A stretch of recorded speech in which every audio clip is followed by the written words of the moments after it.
Berbeda dengan kasus ibu dan balitanya yang sempat ditahan lantaran tersandung kasus hukum, pemirsa, Giselle Anastasia yang terjerat kasus video asusila justru tetap dapat menghirup udara bebas. Siang tadi Giselle mendatangi Polda Metro Jaya guna menjalani wajib lapor. Giselle Anastasia kembali menjalani wajib lapor di Polda Metro Jaya pagi tadi. Hingga kini Giselle masih menyandang status tersangka atas kasus video asusila yang menjeratnya. Giselle akan terus menjalani wajib lapor hingga waktu persidangan. Sementara itu, penyidik Direktorat Siber Polda Metro Jaya telah melimpahkan berkas perkara atas kasus video asusila yang menjerat Giselle ke Kejaksaan Tinggi DKI Jakarta. Penyidik kini masih melengkapi kekurangan dari berkas perkara agar kasus ini dapat segera disidangkan. Masih mengikuti perkembangan yang ada aja, masih tetap wajib lapor kami sambil menunggu. Siap untuk menjalani persidangan? Ya harus siap, gimana tuh?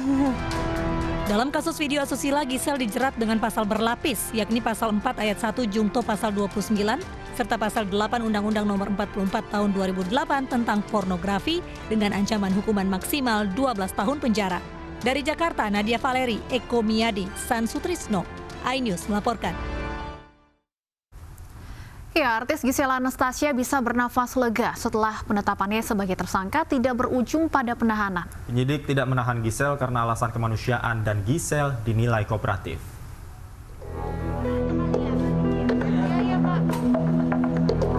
Tersangka kasus video asusila Giselle Anastasia atau Giselle hanya diwajibkan lapor pada setiap Senin dan Kamis atas kasus pornografi yang menjeratnya.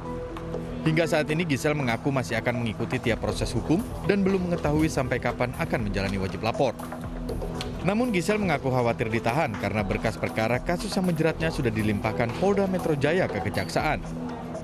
Pasti ada dong. Cuman ya kan kekhawatirannya nggak menghalangi kita untuk tetap beraktivitas. Kan kekhawatirannya kita serahin ke tempat yang tepat, kita berdoa dan segala macam.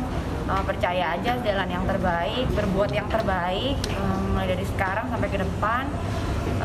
Aktivitasnya tetap harus berjalan. Justru kalau jadi terlalu khawatir, terus jadi sibuk dalam kesedihan dan segala macam, bisa miss out sama mungkin mimpi yang berkat-berkat yang harus disyukuri setiap harinya jadi terlewat. Sebelumnya Polda Metro Jaya memutuskan tidak menahan Giselle dengan alasan kemanusiaan karena memiliki anak di bawah umur. Tim Liputan iNews melaporkan.